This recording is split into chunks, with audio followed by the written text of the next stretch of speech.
to even figure out what's truly important. And how do we figure out what's truly important? Oh, that's a whole other deep dive, but... We can get to that another time. Exactly. Okay. But to give you an example of this information overload. Okay.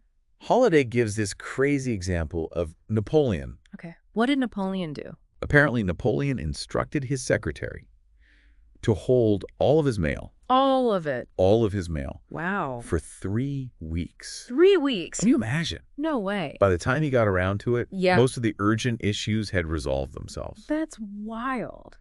But it makes you think, like, what are we so afraid of missing out on? That's the key question. We have this fear of being out of the loop. Right. But constantly being in the loop can be incredibly draining and counterproductive. Totally. It's like we feel this pressure to, like, have an opinion on everything, to be constantly reacting to the news cycle. Exactly. And that's not how we make thoughtful decisions or live balanced lives. So true, so true. Holiday also talks about Eisenhower. Okay. Another military leader turned president, and his famous Eisenhower matrix. Have you heard of this? Oh, of course. It's a fantastic tool for prioritizing tasks and information. So how does it work? So you basically categorize everything based on urgency and importance. Okay. It helps you delegate effectively and make sure you're not constantly feeling overwhelmed. So it's all about, like, creating those filters. Yes. So we can focus our energy where it truly matters. Exactly. Okay, so we've tackled limiting inputs. Good. Now let's talk about another key technique. Okay, hit me. Cultivating silence. This one often trips people up, you know. Why is that? Because they think it means finding absolute silence. Okay. Which, let's be honest, is nearly impossible in today's world. Right. It's not about sitting in a soundproof booth for hours on end. Yep. It's about finding those pockets of quiet in our day-to-day lives. Yes. Those moments where we can disconnect from the constant chatter and just be. I like that a lot. Just be. That's what it's all about, right? It really is. And how do we do that? Like, how do we find those moments? Holiday uses a great example to illustrate this. Okay. The composer John Cage, who wrote a piece called 4 Foot Through 3. 4 minutes and 33 seconds? What is that? It's 4 minutes and 33 seconds of silence. Wait, a silent song? A silent song. That's amazing. It is. He wasn't trying to be difficult or anything. Okay. Cage was making a statement about the sounds we miss when we're surrounded by noise. Interesting. He once visited a soundproof chamber. Like the quietest place on earth. The quietest place on earth. And even there, he could hear the sounds of his own body. What? His heartbeat, his nervous system. Oh, wow. That's kind of creepy. It is a little bit creepy, but also pretty amazing. Right.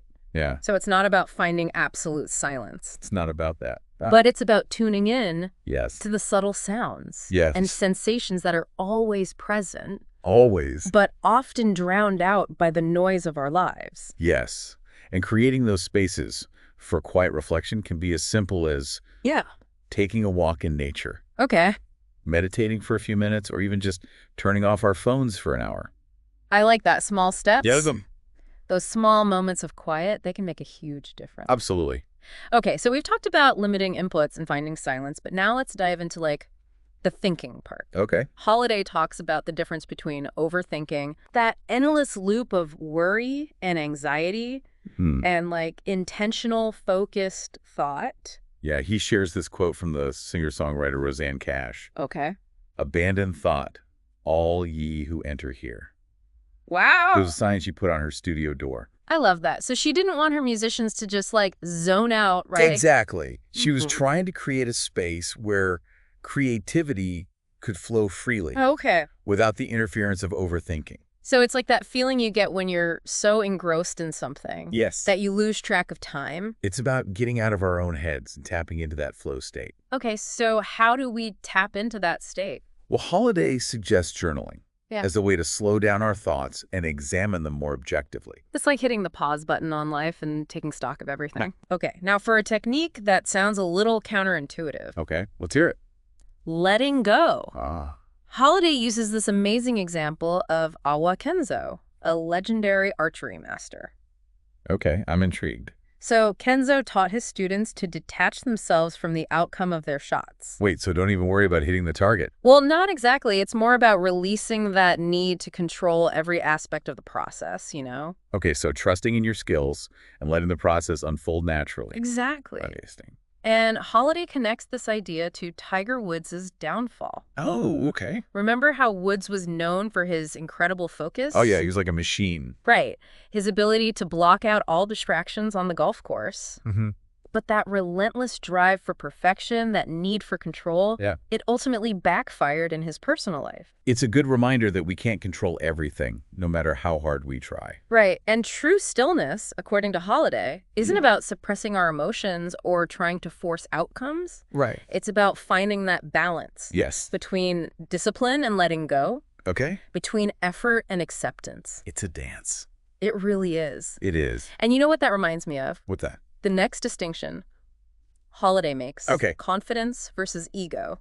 Ooh, good one. He uses the classic story of David and Goliath to illustrate this point. Classic story, timeless message. Right. So David, he doesn't boast or try to intimidate Goliath. He just shows up. He knew his strengths, and he was confident in his ability to use them. Precisely, and that's what true confidence is, right? Mm-hmm. Quiet, grounded, and self-assured. It's not about needing external validation or Right. needing to prove yourself to others. Ego, on the other hand, Ego? is loud and attention-seeking. Totally. It's driven by that fear of failure Mm-hmm. and a need for constant approval from others. And we see this all the time, don't we? All the time, especially on social media. Oh, constantly. So how can our listeners find that quiet confidence? Well, Holiday points to Ulysses S. Grant, Okay. the Civil War general and U.S. president, Mm. as a great example of quiet confidence. What did he do? Grant had a clear understanding of his abilities Okay. and never felt the need to brag or boast to prove himself. It's about letting your actions speak for themselves. Exactly. I love that. So we've explored the why of stillness We have and unpacked a ton of techniques. a whole toolkit. But now for the big question. Let's hear it. What does this all mean for our listeners? Right. How do we actually make stillness a part of our daily lives? That's the million-dollar question, isn't it?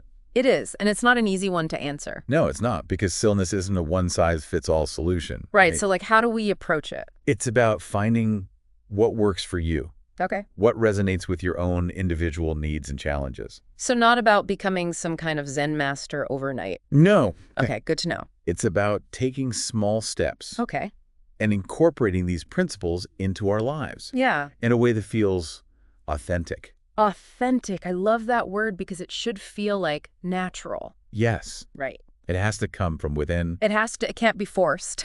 Exactly. And it's important to remember that stillness isn't about escaping from the world or becoming passive. It's about cultivating that inner strength and resilience Okay. that allows us to navigate life's challenges with more grace and wisdom. It's about finding that calm in the chaos. Yes. That's such a great way to put it. It really is about finding that inner peace Yes. amidst all the craziness.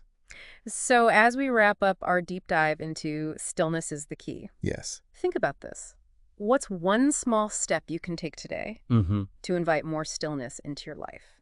I love that. Maybe it's setting aside 5 minutes for quiet reflection, taking a walk in nature, putting your phone away an hour before bed. Whatever it is, make it a conscious choice. Yes. And remember, even small moments of stillness, Yeah. they can have a ripple effect on every aspect of your life. It's about finding those pockets of peace in a world that never seems to slow down. Beautifully said. That's our deep dive for today. This was great. I hope you found it insightful and, dare I say, a little bit calming? A little bit. I'm feeling very zen right now. Until next time, take care and keep seeking that stillness. See you next time.